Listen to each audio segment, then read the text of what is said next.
Hi friends, good afternoon. ఎలా ఉన్నారు? బాగున్నారు? నేను చాలా బాగున్నాను అబ్బాయి. ఈరోజు వచ్చేసి వేడి వేడి రైసు, గరం గరం అప్పడాలు, ఓకేనా, టొమాటో పచ్చడి, ఓకేనా ఫ్రెండ్స్. పచ్చడి అంటే నాకు బాగా ఇష్టం ఫ్రెండ్స్, అందుకే రోజు మంచి రోజులో చేసుకుంటా ఉంటాను నేను. ఇది ఒక్కటి ఉంటే చాలు, మనకి ఇంకేం అవసరం లేదనిపిస్తుంది, ఓకేనా. అప్పడాలు పచ్చడి కాంబినేషన్ ఎంతమందికి ఇష్టం ఫ్రెండ్స్.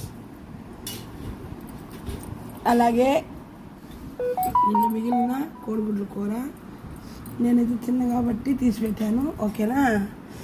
ఇది అప్పడం సూపర్గా ఉంటుంది ఫ్రెండ్స్. రండి ఫ్రెండ్స్ తిందాం. సూపర్ ఎంతమందికి కాంబినేషన్ అంటే ఇష్టం?